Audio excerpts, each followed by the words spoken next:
તમામ મિત્રોને મારા નમસ્કાર।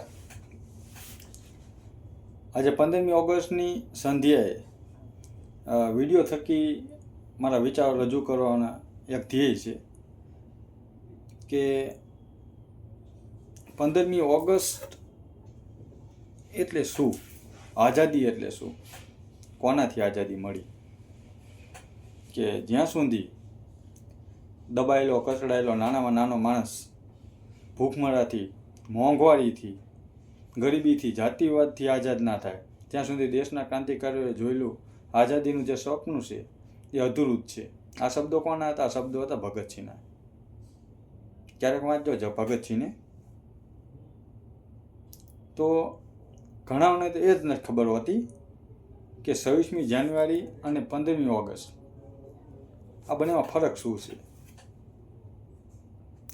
કે દેશના સર્વોચ્ચ પદો પર બિરાજમાન સત્તાધીશો એના દ્વારા જ્યારે મોટા મોટા ભાષણ કરવામાં આવે છે કે ત્યારે દેશના માટે પોતાની પ્રાણની આહુતિ આપી દેનાર ક્રાંતિવીર ભારતમાંના વીર સપૂતોને, એમના વિચારોને, એમના આદર્શને, એમના બલિદાનને મહત્વ આપવાના બદલે જ્યારે રાજનૈતિક ભાષણને મહત્વ આપવામાં આવે, અને દેશનું મીડિયા પણ જો કે કલાકોના કલાકો સુધી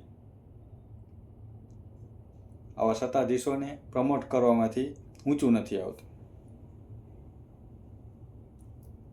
ઘણીવાર આજે દેશમાં આઝાદીના આટલા વર્ષો વીતી ગયા છતાં પણ જો હજુ પણ આપણે જાતિવાદની વાત કરવી પડતી હોય, હજુ આપણે બેટી બચાવોની વાત કરવી પડતી હોય,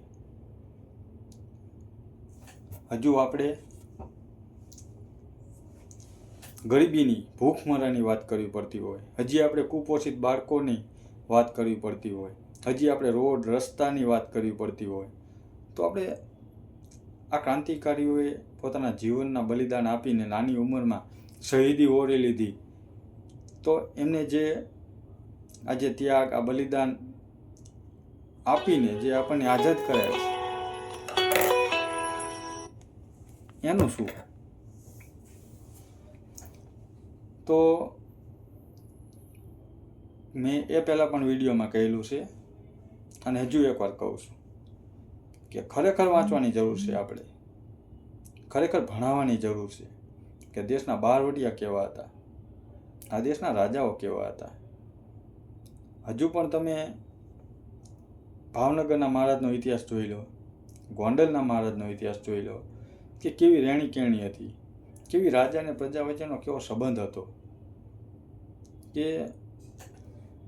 કે રાજા કે જ્યાં સુધી એની પ્રજા દુઃખી હોય ત્યાં સુધી રાજા પોતાનું દુઃખ પોતાનું સમજતો, પ્રજાનું દુઃખ એટલે પોતાનું દુઃખ।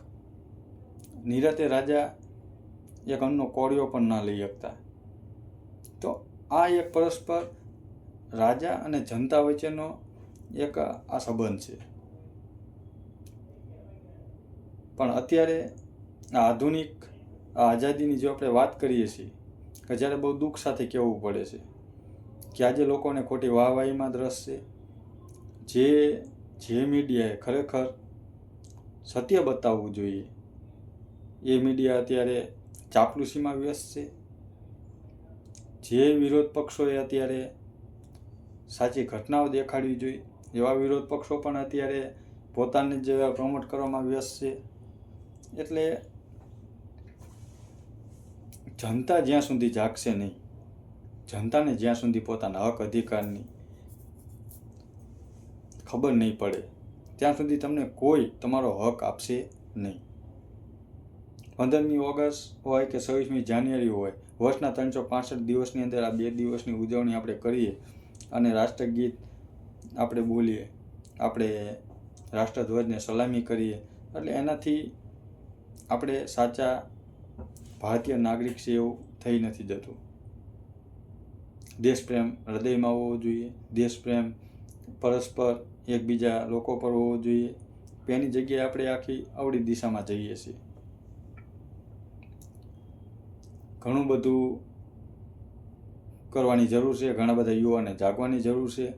ઘણા બધા સાહિત્યકારોએ પોતાના સ્ટેજ ઉપરથી ભગતસિંહ હોય, ચંદ્રશેખર આઝાદ હોય, કે સુભાષચંદ્ર બોઝ હોય, કે મહાત્મા ગાંધી હોય, સરદાર વલ્લભભાઈ પટેલ હોય, કે ડૉક્ટર બાબા સાહેબ આંબેડકર હોય, કે પછી એવા રાજાઓ કે આજે પણ એમનું નામ બોલાય, કે ગર્વથી લેવું પડે, તો એ તમામ રાજા રજવાડાઓ, બહારવટીયાઓ કે દેશ માટે શહીદી ઓહરીનારા આપણા કે જે એવા યુવાઓ કે જેમને નાની નાની ઉંમરમાં ફાંસીના માથડે ચડી ગયા હતા.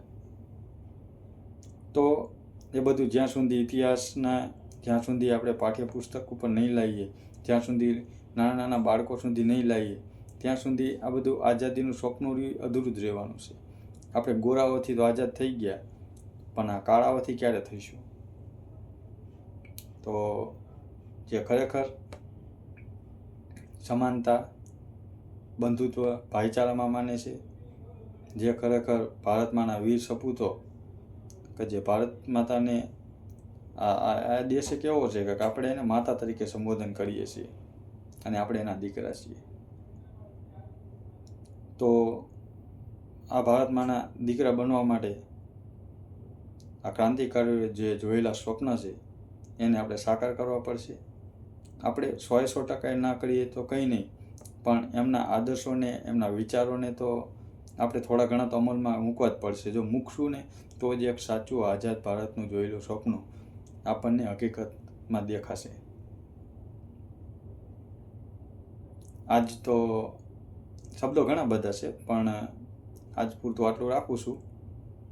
અને તમામ ભાઈઓ બહેનો, સમગ્ર દેશવાસીઓને 15મી ઓગસ્ટ નિમિત્તે મારા તરફથી હૃદયથી ખૂબ ખૂબ શુભેચ્છાઓ. ભારત માતા કી જય. જય જય ગરવી ગુજરાત. વંદે માતરમ.